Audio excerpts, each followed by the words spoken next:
ಪ್ರೀತಿಯ ವೀಕ್ಷಕರಿಗೆ ಶಂಕರಾನಂದ ಟಿವಿಗೆ ಸ್ವಾಗತ ಸುಸ್ವಾಗತ. ಇವತ್ತಿನ ವಿಡಿಯೋನಲ್ಲಿ ಸೆಪ್ಟೆಂಬರ್ ತಿಂಗಳ ಮಾಸ ಭವಿಷ್ಯ ಹೇಗಿದೆ ಅನ್ನುವಂತಹ ಮಾಹಿತಿಯನ್ನ ತಿಳ್ಕೊಳ್ಳೋಣ. ಅದಕ್ಕಿಂತ ಮುಂಚಿತವಾಗಿ ಯಾರಾದ್ರೂ ಶಂಕರಾನಂದ ಟಿವಿ ಯೂಟ್ಯೂಬ್ ವಾಹಿನಿಯನ್ನ ಸಬ್ಸ್ಕ್ರೈಬ್ ಮಾಡಿಲ್ಲ ಅಂದ್ರೆ ಸಬ್ಸ್ಕ್ರೈಬ್ ಮಾಡ್ಕೊಳ್ಳಿ. ಇನ್ಸ್ಟಾಗ್ರಾಮ್ ಪೇಜ್ ಮತ್ತು ಫೇಸ್ಬುಕ್ ಪೇಜ್ ಅನ್ನ ಫಾಲೋ ಮಾಡ್ತಾ ಇಲ್ಲ ಅಂದ್ರೆ ಫಾಲೋ ಮಾಡಿ. ಅದರಿಂದ ನೆಕ್ಸ್ಟ್ ಅಪ್ಲೋಡ್ ಆಗ್ತಕ್ಕಂತಹ ವಿಡಿಯೋಗಳು ನಿಮಗೆ ನೋಟಿಫಿಕೇಶನ್ ಮುಖಾಂತರ ಬಂದು ತಲುಪತ್ತೆ. ಹೊಸ ಮಾಹಿತಿಗಳನ್ನ ತಿಳ್ಕೊಳ್ಳೋದಕ್ಕೆ ಸಾಧ್ಯವಾಗುತ್ತೆ ಅಂತ ತಿಳಿಸ್ತಾ, ಸೆಪ್ಟೆಂಬರ್ ತಿಂಗಳ ಮಾಸ ಭವಿಷ್ಯ. ಕಷ್ಟಪಟ್ಟು ಒಂದ್ ಸೈಟ್ ಅನ್ನ ಕೊಂಡ್ಕೊಂಡಿದ್ದಾಯ್ತು. ಈಗ ಆ ಜಾಗದಲ್ಲಿ ಮನೆ ಕಟ್ಟಿಸ್ಬೇಕು. ಪಾಯ ಯಾರ ಕಡೆಯಿಂದ ಹಾಕಿಸ್ಬೇಕು, ಬೇಕಾದ ಕಲ್ಲುಗಳಾಗಿರ್ಲಿ, ಕಬ್ಬಣ ಆಗಿರ್ಲಿ, ಮರಳು, ಜಲ್ಲಿಕಲ್ಲು, ಅದೇ ರೀತಿಯಾಗಿ ಮನೆಗೆ ಬೇಕಾಗಿರುವಂತಹ ಇಟ್ಟಿಗೆ, ಸಿಮೆಂಟು ಎಲ್ಲಿಂದನಪ್ಪ ತರಿಸ್ಬೇಕು, ಯಾರ ಕಡೆಯಿಂದ ಕೊಂಡ್ಕೊಳ್ಬೇಕು ಅಂತ ಯೋಚನೆ ಮಾಡ್ತಾ ಇದ್ದೀರಾ? ಇದರೆಲ್ಲದರ ಜೊತೆಗೆ ವಾಸ್ತು ಅನ್ನುವಂಥದ್ದು ಮನೆಗೆ ಬಹಳ ಮುಖ್ಯ. ಯಾರ ಕಡೆಯಿಂದ ನಾವು ವಾಸ್ತುವನ್ನು ತೋರಿಸ್ಬೇಕು ಅಂತಾನು ಯೋಚನೆ ಮಾಡ್ತಾ ಇದ್ದೀರಲ್ವಾ? ನೀವು ಯೋಚನೆ ಮಾಡೋದೇ ಬೇಡ. ಪಾಯ ಹಾಕೋದ್ರಿಂದ ಹಿಡಿದು ಮನೆಗೆ ಯಾವ ರೀತಿಯಾಗಿ ವಾಸ್ತು ಇರಬೇಕು ಅಂತ, ಜೊತೆಗೆ ಆ ಮನೆಗೆ ತಕ್ಕ ಹಾಗೆ ಯಾವ ಬಣ್ಣವನ್ನ ಹಾಕಬೇಕು, ನೆಲಕ್ಕೆ ಯಾವ ಕಲ್ಲು ಹಾಕಬೇಕು, ಗೋಡೆಗೆ ಯಾವ ಬಣ್ಣ ಬಳಿಬೇಕು, ಯಾವ ಕಬ್ಬಣ ಉಪಯೋಗಿಸಬೇಕು ಅಂತೆಲ್ಲ ವಿಶೇಷವಾದ ಮಾಹಿತಿಗಳನ್ನ ಪಾಯದಿಂದ ಹಿಡಿದು ಗೃಹ ಪ್ರವೇಶದವರೆಗೂ ನಿಮಗೆ ಬೇಕಾದಂತಹ ಎಲ್ಲಾ ಸವಲತ್ತುಗಳನ್ನ ಒಂದೇ ಸೂರಿನಡಿ ಕೊಡ್ತಾ ಇದ್ದಾರೆ. ಅತ್ಯಂತ ಕಡಿಮೆ ದರದಲ್ಲಿ ಉನ್ನತ ಗುಣಮಟ್ಟ ಇರತಕ್ಕಂತಹ ವಸ್ತುಗಳನ್ನ ಉಪಯೋಗಿಸಿ ನಿಮಗೆ ಅಂತಾನೆ ಮನೆಯನ್ನ ಕನ್ಸ್ಟ್ರಕ್ಷನ್ ಮಾಡಿಕೊಡ್ತಾ ಇದ್ದಾರೆ. ನಮ್ಮ ರಾಜಾಜಿನಗರದಲ್ಲಿರುವಂತಹ KMI ಕನ್ಸ್ಟ್ರಕ್ಷನ್ಸ್ ನವರು ನಿಮಗೆ ಏನಾದ್ರೂ ಮನೆ ಕಟ್ತಾ ಇದ್ದೀನಿ, ಎಲ್ಲಾ ರೀತಿಯಾದ ಗೊಂದಲಗಳಿದೆ ಅಂದ್ರೆ ಫಸ್ಟ್ ಇಲ್ಲಿರುವಂತಹ ಫೋನ್ ನಂಬರ್ಗೆ ಫೋನ್ ಮಾಡಿ ಎಲ್ಲಾ ಮಾಹಿತಿಗಳನ್ನ ನೀವು ಕುಲಂಕುಷವಾಗಿ ತಿಳ್ಕೊಂಡು ನಿಮಗೆ ಬೇಕಾದಂತಹ ಮನೆಯನ್ನ ನಿಮ್ಮ ಕೈಗೆಟಕುವ ದರದಲ್ಲಿ ಇವರೇ ಕಟ್ಟಿಕೊಡ್ತಾರೆ. ಎಲ್ಲಾ ವಿಚಾರಗಳನ್ನ ತಿಳ್ಕೊಂಡು ಮುಂದುವರಿರಿ. ಶುಭವಾಗ್ಲಿ. ಕನ್ಸ್ಟ್ರಕ್ಷನ್ಗೆ ಸಂಬಂಧಪಟ್ಟಂತಹ ಸಂಪೂರ್ಣ ಮಾಹಿತಿ ಬೇಕಾದ್ರೆ ಇಲ್ಲಿರುವಂತಹ ಫೋನ್ ನಂಬರ್ಗೆ ಫೋನ್ ಮಾಡಿ. ಶುಭ ಮಾಸ ಭವಿಷ್ಯವನ್ನ ನೋಡೋಣ. ಅದಕ್ಕಿಂತ ಮುಂಚಿತವಾಗಿ ಸೆಪ್ಟೆಂಬರ್ ಅಂತ ಹೇಳ್ತಾ ಇದ್ದ ಹಾಗೇನೆ ಈಗ ನಮಗೆ ಶ್ರಾವಣ ಮತ್ತು ಭಾದ್ರಪದ ಇರತಕ್ಕಂತಹ ಮಾಸ. ಈಗಾಗಲೇ ಶ್ರಾವಣ ಮಾಸದಿಂದ ನಮಗೆ ಅತ್ಯಂತ ಶುಭ ಕಾಲಗಳು, ಶುಭ ಪರ್ವದ ದಿನಗಳೆಲ್ಲ ಶುರುವಾಗಿ ಹೋಗಿದೆ. ಅದು ಭಾದ್ರಪದಕ್ಕೂ ಸಹ ಕಂಟಿನ್ಯೂ ಆಗ್ತಾ ಅನೇಕ ಹಬ್ಬಗಳು, ಅನೇಕ ವ್ರತಗಳು ಬಂದು ಹೋಗ್ತಾ ಇರ್ತವೆ. ಹಾಗಾಗಿ ಈ ಒಂದು ಸೆಪ್ಟೆಂಬರ್ ತಿಂಗಳ ವಿಶೇಷ ದಿನಗಳು ಯಾವ್ಯಾವ್ದು, ಏನೇನು ದಿನದ ವಿಶೇಷತೆಗಳು ಬರ್ತವೆ ಅನ್ನೋದನ್ನ ನಾವು ಮೊದಲನೇದಾಗಿ ಗಮನಿಸೋದಾಯ್ತು ಅಂತ ಹೇಳಿದ್ರೆ, 1ನೇ ತಾರೀಕು 9ನೇ ತಿಂಗಳು 2026 ಮಂಗಳ ಗೌರಿ ವ್ರತ ಇರುತ್ತೆ. ಶ್ರಾವಣ ಮಾಸದ ಮಂಗಳವಾರ ಮಂಗಳ ಗೌರಿ ವ್ರತ ಇರತಕ್ಕಂಥದ್ದು. ಇನ್ನು 4ನೇ ತಾರೀಕು 9ನೇ ತಿಂಗಳು 2026 ಕೃಷ್ಣ ಜನ್ಮಾಷ್ಟಮಿ ಇರೋದು. ತೋಳಪ್ಪರ್ ಮತ್ತು ಮನ್ನಾರ್ ಕೃಷ್ಣ ಜಯಂತಿ ಇರತಕ್ಕಂತಹದ್ದು. ಅಂದು ಚಂದ್ರೋದಯ ರಾತ್ರಿ 12 ಗಂಟೆಗೆ ಆಗತ್ತೆ. ಸೊ ಹಾಗಾಗಿ ಆ ಒಂದು ಅರ್ಧರಾತ್ರಿಯ ಸಂದರ್ಭದಲ್ಲಿ ಕೃಷ್ಣ ಪರಮಾತ್ಮನು ಜನ್ಮಿಸಿರೋದ್ರಿಂದಾಗಿ ಈ ವಿಶೇಷ ಆಚರಣೆ 12 ಗಂಟೆಗೆ ನಡೆಯತಕ್ಕಂಥದ್ದು. ಇನ್ನು 5ನೇ ತಾರೀಕು 9ನೇ ತಿಂಗಳು 2026 ಶ್ರಾವಣದ ಕೊನೆ ಶನಿವಾರ, ಶ್ರಾವಣ ಮಾಸದ ಕೊನೆ ಶನಿವಾರ ಇರತಕ್ಕಂಥದ್ದು. ಇನ್ನು ಇದೇ ಶ್ರಾವಣ ಮಾಸದ ಕೊನೆ ಶನಿವಾರದ ದಿವಸ ಯಾರೆಲ್ಲ ನಮ್ಮ ಆಶ್ರಮದಲ್ಲಿ ಇರ್ತಕ್ಕಂತಹ ವಿಶ್ವದ ಪ್ರಪ್ರಥಮವಾಗಿರ್ತಕ್ಕಂತಹ ಏಕಶಿಲಾಮೂರ್ತಿಯಾಗಿರ್ತಕ್ಕಂತಹ ದಕ್ಷಿಣ ಮುಖ ಹನುಮ ಸಮೇತ ಶನೇಶ್ವರ ಸ್ವಾಮಿಗೆ ಯಾರು ಬಂದು ಎಳ್ಳೆಣ್ಣೆ ಅಭಿಷೇಕವನ್ನ ನಿಮ್ಮ ಕೈಯಾರೆ ಮಾಡ್ತಿರೋ, ಅಥವಾ ಯಾರು ಆ ದೇವಸ್ಥಾನಕ್ಕೆ ಬಂದು ನಿಮ್ಮ ಕೈಯಾರೆ ಸ್ವಾಮಿಯನ್ನ ಸ್ಪರ್ಶಿಸಿ ದರ್ಶನವನ್ನ ಮಾಡ್ಕೊಳ್ತಿರೋ ಅಂಥವರೆಲ್ಲರಿಗೂ ಸಹ ಸ್ವತಃ ನಾವೇ ಹನುಮ ರಕ್ಷೆಯನ್ನ ನಿಮ್ಮ ಕೈಗೆ ಉಚಿತವಾಗಿ ಕಟ್ತೀವಿ. ಅದಕ್ಕೆ ಯಾವುದೇ ರೀತಿಯಾದಂತಹ ಹಣಕಾಸಿರೋದಿಲ್ಲ. ಬಂದಂಥವ್ರು ಶ್ರಾವಣ ಮಾಸ ಅಂತ ಹೇಳ್ತಾ ಇದ್ದ ಹಾಗೇನೆ ತುಂಬಾ ಎಲ್ಲರಿಗೂ ಗೊತ್ತಿದೆ, ಶ್ರೀನಿವಾಸ ದೇವರನ್ನ ಪೂಜೆ ಮಾಡೋದು, ಹನುಮಂತನ ಪೂಜೆ ಮಾಡೋದು, ನರಸಿಂಹ ದೇವರನ್ನ ಪೂಜೆ ಮಾಡೋದು, ವಿಷ್ಣುವಿನ ಒಕ್ಲೆಲ್ಲ ಅವತ್ತು ತುಂಬಾ ಚೆನ್ನಾಗಿ ಕೆಲವೊಬ್ರು ಭಿಕ್ಷಾಟನ ಸ್ವರೂಪದಲ್ಲಿ ದಾಸಪ್ಪಂದರಾಗಿರಬಹುದು, ತುಂಬಾ ಜನ ಒಂದು ಭಿಕ್ಷಾಟನೆ ಮಾಡಿ ಗೋವಿಂದ ಗೋವಿಂದ ಅಂತ ಹೇಳಿ ಗೋವಿಂದನ ನಾಮಸ್ಮರಣೆ ಮಾಡ್ತಾ ಹನುಮಂತನ ಉಪಾಸನೆಯನ್ನ ಮಾಡೋದಕ್ಕೆ ಇದು ಪರ್ವಕಾಲ. ಹಾಗಾಗಿ ಅಂತಹ ಒಂದು ಪರ್ವಕಾಲದಲ್ಲಿ ಯಾರೆಲ್ಲ ಕೊನೆ ಶ್ರಾವಣ ಶನಿವಾರದ ದಿವಸ ಬರ್ತಿರಲ್ಲ ಆಶ್ರಮಕ್ಕೆ, ಅಂಥವ್ರಿಗೆಲ್ಲರಿಗೂ ಸಹ ಪೀಡೆ ಪಿಶಾಚಿಗಳಿಂದ ಯಾವುದೇ ರೀತಿಯಾದಂತಹ ಮಾಟ ಮಂತ್ರಗಳಾಗಿರಬಹುದು, ದೃಷ್ಟಿದೋಷಗಳಾಗಿರಬಹುದು, ನರದೃಷ್ಟಿ, ನಾರಿ ದೃಷ್ಟಿ, ಪೀಡದೃಷ್ಟಿ, ಪಿಶಾಚ ದೃಷ್ಟಿ, ಪ್ರೇತ ದೃಷ್ಟಿ, ಪಶು ದೃಷ್ಟಿ, ಪಕ್ಷಿ ದೃಷ್ಟಿ, ಸರ್ವದೃಷ್ಟಿಯೂ ಸಹ ನಿವಾರಣೆ ಆಗಬೇಕು ಅಂತ ಹೇಳಿ ಜೀವನದ ಅಭಿವೃದ್ಧಿಗೋಸ್ಕರ ಅಂತಾನೆ ಒಂದು ವಿಶೇಷವಾಗಿ ಆ ಒಂದು ರಕ್ಷಾ ಕವಚವನ್ನ ಕಟ್ಕೊಡ್ತೀವಿ. ಬೆಳಗ್ಗೆ 10 ಗಂಟೆಯಿಂದ ಸಂಜೆ 5 ಗಂಟೆವರೆಗೂ ಸಹ ಇರುತ್ತೆ. ತಾವೆಲ್ಲರೂ ಸಹ ಬಂದು ನಿಮ್ಮ ಕೈಯಾರೆ ಸ್ವಾಮಿಗೆ ಎಳ್ಳೆಣ್ಣೆಯನ್ನ ಹಾಕಿ ವಿಶ್ವದ ಪ್ರಪ್ರಥಮ ಏಕಶಿಲಾಮೂರ್ತಿ, ಪ್ರಪಂಚದಲ್ಲಿ ಎಲ್ಲೂ ಇರ್ತಕ್ಕಂತಹ, ಎಲ್ಲೂ ನಿಮಗೆ ನೋಡೋದ ಕಂಡು ಕೇಳರಿಯದ, ನೋಡೋದಕ್ಕೆ ಸಾಧ್ಯವೇ ಇಲ್ಲದೆ ಇರತಕ್ಕಂತಹ ಅತ್ಯಪರೂಪವಾದಂತಹ ವಿಗ್ರಹಕ್ಕೆ ಸ್ವತಃ ನೀವೇ ಪೂಜೆಗಳನ್ನ ಮಾಡೋದ್ರಿಂದಾಗಿ ನಿಮಗಿರ್ತಕ್ಕಂತಹ ಶನಿ ದೃಷ್ಟಿ ಆಗಬಹುದು, ಅದೇ ರೀತಿಯಾಗಿ ಕೆಟ್ಟ ಸಮಯಗಳಾಗಬಹುದು, ಅದೆಲ್ಲವೂ ಸಹ ನಿವಾರಣೆ ಆಗುತ್ತೆ. ಹನುಮಂತನ ರಕ್ಷೆಯನ್ನ 5ನೇ ತಾರೀಕು ಕೊನೆ ಶ್ರಾವಣ ಶನಿವಾರದ ದಿವಸ ಕಟ್ತಾ ಇದ್ದೇವೆ. ಯಾರೆಲ್ಲರೂ ಸಹ ಇದ್ದಿರಲ್ಲ ಬಂದು ಕಟ್ಟಿಸ್ಕೊಂಡು ಹೋಗ್ಬೋದು, ಶುಭವಾಗ್ಲಿ. ಇನ್ನು ಅದೇ ರೀತಿಯಾಗಿ 8ನೇ ತಾರೀಕು 9ನೇ ತಿಂಗಳು 2026 ಮಂಗಳವಾರ ಮತ್ತೆ ಮಂಗಳಗೌರಿ, ಕೊನೆ ಮಂಗಳಗೌರಿ ವ್ರತ, ಶ್ರಾವಣ ಮಾಸದ ಕೊನೆ ಮಂಗಳಗೌರಿ ವ್ರತವಾಗಿರುತ್ತೆ. ಇನ್ನು 11ನೇ ತಾರೀಕು ಅಮಾವಾಸ್ಯೆ, ಬೆನಕನ ಅಮಾವಾಸ್ಯೆ ಆಗಿರುತ್ತೆ.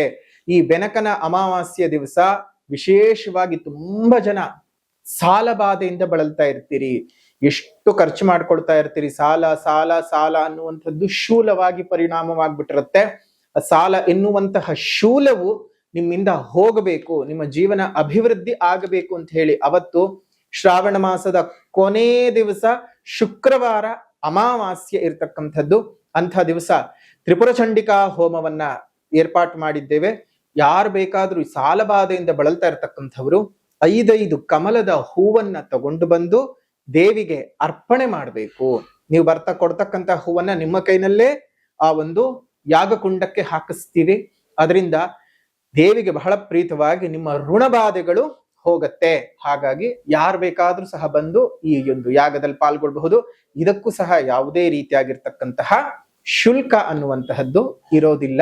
ಹಾಗಾಗಿ ಯಾರು ಬೇಕಾದ್ರೂ 11ನೇ ತಾರೀಕು ಶ್ರಾವಣ ಮಾಸದ ಕೊನೆ ಶುಕ್ರವಾರ, ಕೊನೆ ದಿವಸ ಮತ್ತು ಅಮಾವಾಸ್ಯೆಯ ಪರ್ವಕಾಲದಲ್ಲಿ ಮಾಡ್ತಕ್ಕಂಥ ಸಾಲಬಾಧ ನಿವಾರಣೆಗಾಗಿ ತ್ರಿಪುರ ಚಂಡಿಕಾ ಹೋಮ ತಾವೆಲ್ಲರೂ ಸಹ ಬಂದು ಪಾಲ್ಗೊಳ್ಳಿ. ಅದೇ ರೀತಿಯಾಗಿ ಇನ್ನಷ್ಟು ವಿಶೇಷತೆಗಳನ್ನು ಗಮನಿಸೋದಾಯ್ತು ಅಂದ್ರೆ ನಿಮ್ಗೆ ಸ್ವರ್ಣ ಗೌರಿ ವ್ರತ, ಅದೇ ರೀತಿಯಾಗಿ ವರಸಿದ್ಧಿ ವಿನಾಯಕ ವ್ರತ ಇರ್ತಕ್ಕಂತಹದ್ದು 14ನೇ ತಾರೀಕು, 15ನೇ ತಾರೀಕು ಋಷಿ ಪಂಚಮಿ ಇರ್ತಕ್ಕಂತಹದ್ದು. ಇನ್ನು ಅದೇ ರೀತಿಯಾಗಿ ನೋಡೋದಾಯ್ತು ಅಂತ ಹೇಳಿದ್ರೆ ಅನಂತನ ಹಬ್ಬ ಬರುತ್ತೆ, ಅನಂತನ ಹುಣ್ಣಿಮೆ ಬರುತ್ತೆ 25ನೇ ತಾರೀಕು ಮತ್ತು 26ನೇ ತಾರೀಕು. ರಾಹು ಜಯಂತಿ ಸಹ 26ನೇ ತಾರೀಕೆ ಇರುತ್ತೆ. ಸೊ ಅದನ್ನೆಲ್ಲ ನಿಮ್ಗೆ ಒಳ್ಳೆ ರೀತಿನಲ್ಲಿ ಅನುಕೂಲವಾಗ್ತಕ್ಕಂಥದ್ದು. ಇನ್ನು 27ನೇ ತಾರೀಕಿಂದ ಮಹಾಲಯ ಪಕ್ಷ ಪ್ರಾರಂಭವಾಗ್ತಕ್ಕಂಥದ್ದು. ಸೊ ಹಾಗಾಗಿ ಮಹಾಲಯ ಅಮಾವಾಸ್ಯೆ ನೆಕ್ಸ್ಟ್ ಬರ್ತಕ್ಕಂಥದ್ದು, ನೆಕ್ಸ್ಟ್ ಅಮಾವಾಸ್ಯೆ ಅಂದ್ರೆ ಅಕ್ಟೋಬರ್ ತಿಂಗಳಲ್ಲಿ ಬರ್ತದೆ. ಈ ಮಹಾಲಯ ಪಕ್ಷ 15 ದಿವಸಗಳು ನಡೀತಕ್ಕಂಥದ್ದು. ನಿಮ್ಮ ಪೂರ್ವಿಕರನ್ನ ನೆನೆಸ್ಕೊಂಡು ಮಾಡ್ತಕ್ಕಂತಹ ವಿಶೇಷವಾದಂತಹ ಪೂಜೆ ಪುನಸ್ಕಾರಗಳು, ಅವರಿಗೆ ಕೊಡಬೇಕಾದಂತಹ ಗೌರವ ಸ್ಥಾನಮಾನಗಳನ್ನ ಇನ್ನೂ ನೆನಪಿಸ್ಕೊಳ್ತಾ ಇದ್ದೀವಿ ಅಂತ ಹೇಳ್ಕೊಟ್ಟು ಪೂಜೆ ಮಾಡ್ತಕ್ಕಂಥದ್ದು, ಹಿರಿಯರು ಪೂಜೆ ಮಾಡ್ತಕ್ಕಂಥದ್ದು, ನಿಮ್ಮ ಪಂಥಾನುಸಾರ ನಿಮ್ಮ ಮನೆತನಗಳಲ್ಲಿ ಬಂದಂತಹ ಪದ್ಧತಿಗಳನ್ನ ಮುಂದುವರಿಸ್ಕೊಳ್ತಾ ಹೋಗಿ. ಇನ್ನು ಮಾಸ ವಿಶೇಷತೆಯನ್ನು ತಿಳ್ಕೊಂಡಿದ್ದಾದ್ಮೇಲೆ ಈ ತಿಂಗಳಲ್ಲಿ ಯಾವ ಗ್ರಹಗಳು ಯಾವ ದಿನಾಂಕಗಳಂದು ಬದಲಾವಣೆ ಆಗತ್ತೆ ಅಂತ ನೋಡೋದಾಯ್ತು ಅಂತ ಹೇಳಿದ್ರೆ 2ನೇ ತಾರೀಕಿಗೆ ಶುಕ್ರನು ತುಲಾ ರಾಶಿಗೆ ಪ್ರವೇಶ ಮಾಡ್ತಾ ಇರತಕ್ಕಂಥದ್ದು. ಅದೇ ರೀತಿಯಾಗಿ 7ನೇ ತಾರೀಕಿಗೆ ಕನ್ಯಾ ರಾಶಿಗೆ ಬುಧ ಪ್ರವೇಶ ಮಾಡ್ತಾ ಇದ್ದಾನೆ. 17ನೇ ತಾರೀಕಿಗೆ ರವಿಯು ಕನ್ಯಾ ರಾಶಿಗೆ ಪ್ರವೇಶ ಮಾಡ್ತಾ ಇರತಕ್ಕಂಥದ್ದು. ಅದೇ ರೀತಿಯಾಗಿ 18ನೇ ತಾರೀಕಿನಂದು ಕಟಕ ರಾಶಿಗೆ ಕುಜನು ಪ್ರವೇಶ ಮಾಡ್ತಾ ಇದ್ದಾನೆ. 26ನೇ ತಾರೀಕಿಗೆ ಬುಧನು ತುಲಾ ರಾಶಿಗೆ ಪ್ರವೇಶ ಮಾಡ್ತಾ ಇರ್ತಕ್ಕಂಥದ್ದು. ಹಾಗಾಗಿ ಇಷ್ಟು ಗ್ರಹ ಸ್ಥಿತಿಗಳು ಮತ್ತು ಗ್ರಹದ ಚಾರಗಳು ನಿಮ್ಮ ರಾಶಿಯ ಮೇಲೆ ಯಾವ ರೀತಿಯಾದಂತಹ ಪ್ರಭಾವ ಬೀರುತ್ತೆ ಅನ್ನೋದನ್ನ ಈಗ ಗಮನಿಸೋಣ. ಇನ್ನು ಮಿಥುನ ರಾಶಿನಲ್ಲಿ ಹುಟ್ಟಿರ್ತಕ್ಕಂಥವ್ರಿಗೆ ಇರುವಂತಹ ಗ್ರಹ ಸ್ಥಿತಿಗಳನ್ನ ನೋಡೋದಾಯ್ತು ಅಂತ ಹೇಳಿದ್ರೆ ಗುರು ಬಹಳ ಅನುಕೂಲ ಸ್ಥಿತಿನಲ್ಲಿದ್ದಾನೆ, ಶನಿ ಅನುಕೂಲ ಸ್ಥಿತಿನಲ್ಲಿದ್ದಾನೆ, ರವಿ ಗ್ರಹ ಅನುಕೂಲ ಸ್ಥಿತಿನಲ್ಲಿದೆ. ನಿಮ್ಮ ರಾಶ್ಯಾಧಿಪತಿಯಾಗಿರ್ತಕ್ಕಂತಹ ಬುಧನೂ ಸಹ ಬಹಳ ಅನುಕೂಲ ಸ್ಥಿತಿನಲ್ಲಿ ಇರೋದ್ರಿಂದಾಗಿ ತುಂಬಾ ಒಳ್ಳೆಯ ತಿಂಗಳು ಮಿಥುನ ರಾಶಿಯವರಿಗೆ. ಹಣಕಾಸಿನ ವೈಭೋಗ, ತುಂಬಾ ಸಮಸ್ಯೆಗಳಿಂದ ಆಚೆ ಬರ್ತೀರಾ, ಜೀವನದಲ್ಲಿ ನೆಮ್ಮದಿಯನ್ನ ಕಾಣಕ್ಕೆ ಸಾಧ್ಯವಾಗ್ತದೆ. ಅದೇ ರೀತಿಯಾಗಿ ಯಾರಿಗೆ ಈ ಒಂದು ತುಂಬಾ ದಿವಸಗಳಿಂದ ಕೆಲಸ ಸಿಗದೆ ಒದ್ದಾಡ್ತಾ ಇರ್ತಕ್ಕಂತಹ ನಿರುದ್ಯೋಗಿಗಳಿಗೆ ಉದ್ಯೋಗ ಪ್ರಾಪ್ತಿ ಆಗ್ತಕ್ಕಂಥದ್ದು, ಆಸ್ತಿಗಳ ಮೇಲೆ ಇದ್ದಂತಹ ಕೋರ್ಟು ಕಚೇರಿ ವ್ಯಾಜ್ಯಗಳು ನಿವಾರಣೆ ಆಗತ್ತೆ, ಮನೆಯಲ್ಲಿ ಕುಟುಂಬದಲ್ಲಿ ಶಾಂತಿ ಸುಖ ಸೌಕರ್ಯಗಳು ಜಾಸ್ತಿ ಆಗ್ತಕ್ಕಂಥದ್ದು, ಕುಟುಂಬದಲ್ಲಿದ್ದಂತಹ ಅನೇಕ ಬಾಧೆಗಳು ನಿವಾರಣೆ ಆಗತ್ತೆ, ಅನೇಕ ಕ್ರಿಯೆಗಳು ನಡೆದು ಬದುಕಿನಲ್ಲಿ ಬಹಳ ಸಂತಸಮಯವಾದಂತಹ ವಾತಾವರಣ ಇರ್ತಕ್ಕಂಥದ್ದು ಆಗತ್ತೆ. ಕೌಟುಂಬಿಕ ಜೀವನದಲ್ಲಿ ಸುಖ ಸಂತೋಷಗಳು, ದೇಹದಲ್ಲಿ ಆರೋಗ್ಯ ಜಾಸ್ತಿ ಆಗ್ತಕ್ಕಂಥದ್ದು, ಗಂಡ ಹೆಂಡತಿ ನಡುವೆ ಇದ್ದಂತಹ ಅನೇಕ ವೈಮನಸ್ಯಗಳು ದೂರ ಆಗ್ತಕ್ಕಂಥದ್ದು, ನಿಮಗೆ ಬಹಳ ಗೌರವ ಸ್ಥಾನಮಾನಗಳು ಪ್ರಾಪ್ತಿ ಆಗತಕ್ಕಂತಹ ತಿಂಗಳು ಮಿಥುನ ರಾಶಿನಲ್ಲಿ ಹುಟ್ಟಿರ್ತಕ್ಕಂಥವರಿಗೆ. ಎಷ್ಟು ಕೆಲಸ ಕಾರ್ಯಗಳಲ್ಲಿ ಭಾಗಿಯಾಗ್ತಿರೋ ಅಷ್ಟು ನಿಮಗೆ ಒಳ್ಳೆದಾಯಕವಾಗಿರ್ತಕ್ಕಂತಹ ಶುಭದಾಯಕವಾದಂತಹ ಪ್ರಭಾವವೇ ಇರತ್ತೆ ಹೊರತು ಯಾವುದೇ ರೀತಿಯಾದಂತಹ ಅಶುಭದಾಯಕವಾದ ವಾತಾವರಣ ಇರೋದಿಲ್ಲ. ಸುಖ, ಶಾಂತಿ, ನೆಮ್ಮದಿ, ಸೌಲಭ್ಯ, ಸೌಕರ್ಯಗಳೇ ಅಧಿಕವಾಗಿ ತುಂಬಿರುತ್ತೆ. ಶತ್ರುಕಾಟಗಳು ದೂರವಾಗ್ತಕ್ಕಂಥದ್ದು, ನಿಮ್ಮನ್ನ ಗುರುತಿಸಿ ಗೌರವಿಸುವಂತಹವರ ಸಂಖ್ಯೆ ಜಾಸ್ತಿ ಆಗುವಂಥದ್ದು ಆಗತ್ತೆ.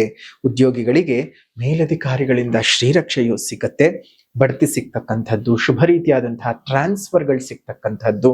ಅದರಲ್ಲೂ ಸರ್ಕಾರಿ ಉದ್ಯೋಗಿಗಳಿಗೆ ನಿಮ್ಮ ಇಷ್ಟದ ಒಂದು ಸ್ಥಳಗಳಿಗೆ ವರ್ಗಾವಣೆ ಆಗ್ತಕ್ಕಂತಹ ಯೋಗ ಫಲಗಳು. ಯಾರು ಬ್ಯಾಂಕಿಂಗ್ ಸೆಕ್ಟರ್ಗಳಲ್ಲಿ ಕೆಲಸವನ್ನ ಮಾಡ್ತಾ ಇದ್ದೀರಿ, ಚಾರ್ಟೆಡ್ ಅಕೌಂಟೆಂಟ್ಗಳಾಗಿ ಯಾರಿದ್ದೀರಿ, ಟ್ರೇಡಿಂಗ್ ಅನ್ನ ಮಾಡ್ತಾ ಇರ್ತಕ್ಕಂಥವ್ರು ಯಾರಿದ್ದೀರಿ, ಮೆಡಿಕಲ್ ರೆಪ್ರೆಸೆಂಟೇಟಿವ್ಗಳಾಗಿರ್ಬೋದು, ಮೆಡಿಕಲ್ ಫೀಲ್ಡ್ಗಳಲ್ಲಿ, ಮೆಡಿಸಿನ್ಗಳ ಫೀಲ್ಡ್ ನಲ್ಲಿ ಕೆಲಸವನ್ನ ಮಾಡ್ತಾ ಇರ್ತಕ್ಕಂಥವ್ರಿಗೆ, ಸಂಶೋಧಕರುಗಳಿಗೆ, IT ಫೀಲ್ಡ್ ನಲ್ಲಿ ಕೆಲಸವನ್ನ ಮಾಡ್ತಾ ಇರ್ತಕ್ಕಂಥವರಿಗೆ, ಕಮ್ಯುನಿಕೇಶನ್ ಡಿಪಾರ್ಟ್ಮೆಂಟ್ಗಳಲ್ಲಿ ಕೆಲಸವನ್ನ ಮಾಡ್ತಾ ಇರ್ತಕ್ಕಂಥವರಿಗೆ, ತರಕಾರಿ ವ್ಯಾಪಾರಸ್ಥರಿಗೆ, ಹೂವಿನ ವ್ಯಾಪಾರಸ್ಥರಿಗೆ, ಅದೇ ರೀತಿಯಾಗಿ ಕಂಚು, ತಾಮ್ರ, ಹಿತ್ತಾಳೆ, ದೇವತಾ ಮೂರ್ತಿಗಳ ಮಾರಾಟಗಾರರಿಗೆ ಹೆಚ್ಚಿನದಾಗಿರ್ತಕ್ಕಂತಹ ಧನಲಾಭಗಳು ಈ ಒಂದು ತಿಂಗಳಿನಲ್ಲಿ ಬರುತ್ತೆ.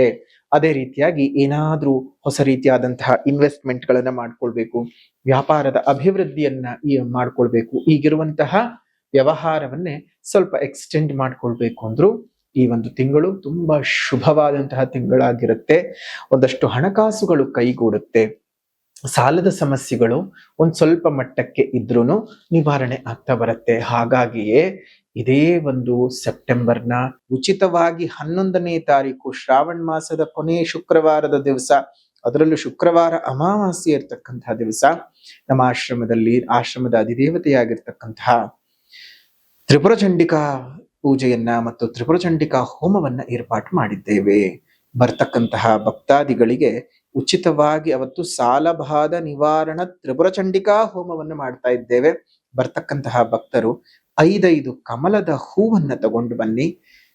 ಆ ಹೂವನ್ನ ನಿಮ್ಮ ಕೈಯಾರೆ ಯಜ್ಞಕ್ಕೆ ಆಹುತಿಯಾಗಿ ಅರ್ಪಣೆ ಮಾಡಿಸ್ತೇವೆ. ಆ ಕಮಲ ಕರಗಿದ ಹಾಗೆ ನಿಮ್ಮ ಸಾಲಗಳು ಕರಗತ್ತೆ ಬದುಕಿನಲ್ಲಿ. ಹಾಗಾಗಿ ಇದು ಉಚಿತವಾಗಿ ಮಾಡ್ತಾ ಇರತಕ್ಕಂಥದ್ದು. ಯಾರು ಬೇಕಾದ್ರೂ ಬಂದು ಪಾಲ್ಗೊಳ್ಬಹುದು.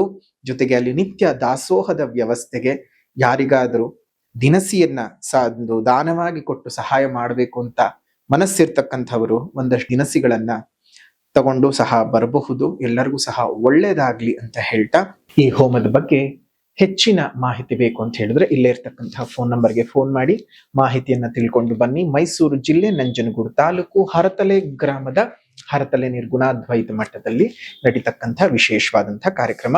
ಗೂಗಲ್ ಮ್ಯಾಪ್ ನಲ್ಲಿ ಹರತಲೆ ಮಠ ಅಂತ ಹಾಕಿದ್ರೆ ನೇರವಾಗಿ ನಮ್ಮ ಆಶ್ರಮಕ್ಕೆ ಬಂದು ನಿಂತ್ಕೊಳ್ಳುತ್ತೆ ಲೊಕೇಶನ್. ಹಾಗಾಗಿ ಹುಡುಕುವಂತಹ ಅವಶ್ಯಕತೆ ಇಲ್ಲ. ಯಾರು ಬೇಕಾದ್ರೂ ಬಂದು ಈ ಒಂದು ವಿಚಾರವನ್ನ ಸದುಪಯೋಗ ಮಾಡ್ಕೊಳ್ಬಹುದು.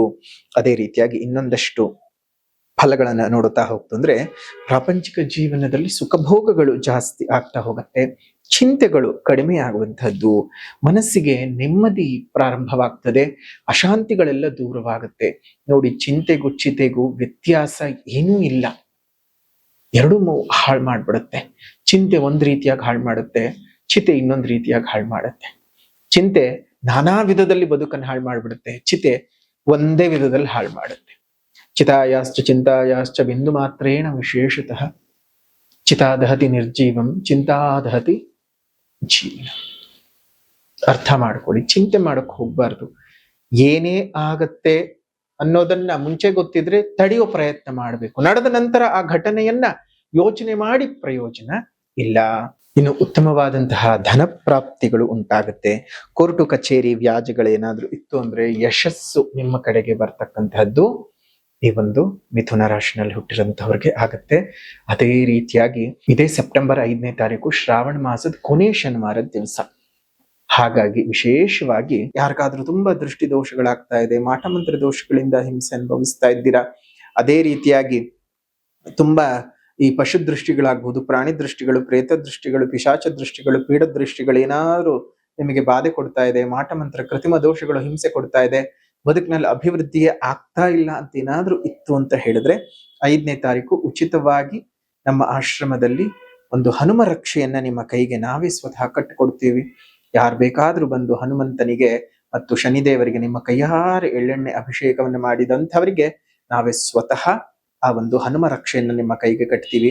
ಯಾರ್ಯಾರಿಗೆ ಈ ಅಷ್ಟಮ ಶನಿಯ ಪೀಡೆ ಇರಬಹುದು, ಅರ್ಧಾಷ್ಟಮ ಶನಿಯ ಪೀಡೆ ಇರುವಂಥದ್ದು, ಪಂಚಮ ಶನಿಯ ಪೀಡೆ, ಸಾಡೆ ಸಾತ್ ಯಾರ್ಯಾರಿಗೆಲ್ಲ ಹಿಂಸೆ ಕೊಡ್ತಾ ಇದೆ ಅಂಥವ್ರು ಬಂದು ನೇರವಾಗಿ ಹನುಮ ಸಮೇತ ಶನಿಶ್ಚರ ಸ್ವಾಮಿಗೆ ನಿಮ್ಮ ಕೈಯಾರೆ ಎಳ್ಳೆಣ್ಣೆ ಅಭಿಷೇಕವನ್ನ ಮಾಡಿ ಸ್ವಾಮಿಯನ್ನ ಮುಟ್ಟಿ ಸ್ಪರ್ಶ ಮಾಡಿ ಅವರ ಅನುಗ್ರಹವನ್ನ ಪಡ್ಕೊಳ್ತಕ್ಕಂತಹ ಸಕಾಲ ಬಂದಂಥವರಿಗೆ ಹನುಮ ರಕ್ಷೆಯನ್ನ ಉಚಿತವಾಗಿ ನಾವು ಕಟ್ಕೊಡ್ತಾ ಇರ್ತಕ್ಕಂಥದ್ದು. ಹಾಗಾಗಿ ಯಾರು ಬೇಕಾದ್ರೂ ಬಂದು ಪಾಲ್ಗೊಳ್ಬಹುದು. ಬೆಳಿಗ್ಗೆ 10 ಗಂಟೆಯಿಂದ ಸಂಜೆ 5 ಗಂಟೆವರೆಗೂ ಇರುತ್ತೆ. ತಾವೆಲ್ಲರೂ ಸಹ ಬಂದು ಹನುಮಂತನ ಕೃಪೆಗೆ ಪಾತ್ರರಾಗಿ ಅಂತ ಹೇಳ್ತಾ, ಇದ್ರ ಬಗ್ಗೆ ಹೆಚ್ಚಿನ ಮಾಹಿತಿ ಬೇಕು ಅಂತ ಹೇಳಿದ್ರೆ ಇಲ್ಲಿ ಇರ್ತಕ್ಕಂತಹ ಫೋನ್ ನಂಬರ್ಗೆ ಫೋನ್ ಮಾಡಿ ಮಾಹಿತಿಗಳನ್ನು ತಿಳ್ಕೊಂಡು ಬನ್ನಿ. ಶುಭವಾಗ್ಲಿ. ನಿಮ್ಮ ಜೀವನದಲ್ಲಿ ಇರ್ತಕ್ಕಂತಹ ಎಲ್ಲಾ ಕಷ್ಟ ಕೂಟಲೆಗಳು ಸಹ ದೂರ ಆಗ್ಲಿ ಅಂತ ಹೇಳಿ ಪರಮಾತ್ಮನಲ್ಲಿ ಪ್ರಾರ್ಥನೆಯನ್ನು ಮಾಡ್ತಾ ಇದ್ದೇವೆ. ಇನ್ನು ಪರಿಹಾರದ ವಿಭಾಗ ಅಂತ ಬಂದಾಗ ಮೊದಲನೇದಾಗಿ ಸಾಮಾಜಿಕ ಪರಿಹಾರ. ಪ್ರಕೃತಿಯನ್ನು ಉಳಿಸಿ, ಪ್ರಕೃತಿಯನ್ನು ಬೆಳೆಸಿ, ಇನ್ನಿತರ ಜೀವ ಜಂತುಗಳಿಗೆ ಒಂದಿಷ್ಟು ಆಸರೆಯಾಗಿರಿ. ಮುಂದಿನ ಪೀಳಿಗೆಯ ಉಸಿರು ಚೆನ್ನಾಗಿರ್ಬೇಕಂದ್ರೆ ಹಿಂದೆ ಹಸಿರನ್ನ ಉಳಿಸ್ಕೋಬೇಕು. ಹಸಿರನ್ನ ಉಳಿಸ್ಕೊಳ್ಳೋದ್ರ ಬಗ್ಗೆ ಜಾಗೃತರಾಗಿರಿ ಅಂತ ಹೇಳ್ತಾ, ಇನ್ನು ಆಧ್ಯಾತ್ಮಿಕ ಪರಿಹಾರ ಅಂತ ಬಂದಾಗ ಪ್ರತಿಯೊಬ್ರು ಅಷ್ಟೇ ನರಸಿಂಹಾಷ್ಟಕ ಸ್ತೋತ್ರವನ್ನ ಪ್ರತಿನಿತ್ಯ ಬೆಳಗ್ಗೆ 4 ಗಂಟೆಯಿಂದ 5 ಗಂಟೆ ಒಳಗಡೆ ಪ್ರಾರ್ಥನೆಯನ್ನು ಮಾಡ್ಕೊಳ್ತಾ ಬನ್ನಿ. ನರಸಿಂಹಾಷ್ಟಕ ಸ್ತೋತ್ರವನ್ನು ಹೇಳ್ತಾ ಬನ್ನಿ. ಶುಭವಾಗ್ಲಿ, ಮಂಗಳವಾಗ್ಲಿ, ನಿಮ್ಮೆಲ್ಲರ ಜೀವನ ಸುಖದಾಯಕವಾಗಿರ್ಲಿ ಅಂತ ಹೇಳಿ ದೇವರಲ್ಲಿ ಪ್ರಾರ್ಥನೆಯನ್ನು ಮಾಡ್ತಾ, ಮಿಥುನ ರಾಶಿಯವರ ಸೆಪ್ಟೆಂಬರ್ ತಿಂಗಳ ಮಾಸ ಭವಿಷ್ಯವನ್ನ ಇಲ್ಲಿಗೆ ಮುಕ್ತಾಯ ಮಾಡೋಣ. ವಿಡಿಯೋ ಇಷ್ಟ ಆಗಿದ್ರೆ ಲೈಕ್ ಮಾಡಿ, ಶೇರ್ ಮಾಡಿ, ಕಮೆಂಟ್ ಮಾಡಿ. ಮತ್ತೊಂದು ವಿಡಿಯೋನಲ್ಲಿ ಭೇಟಿ ಮಾಡ್ತೇವೆ. ಅಲ್ಲಿವರೆಗೂ ನಮಸ್ಕಾರ. ಲೋಕ ಸಮಸ್ತ ಸುಖಿನೋ ಭವಂತು, ಸಕಲ ಸನ್ಮಂಗಳಾನಿ ಭವಂತು, ಸರ್ವೇ ಜನಾಃ ಸುಖಿನೋ ಭವಂತು, ಸಮಸ್ತ ಸನ್ಮಂಗಳಾನಿ ಭವಂತು.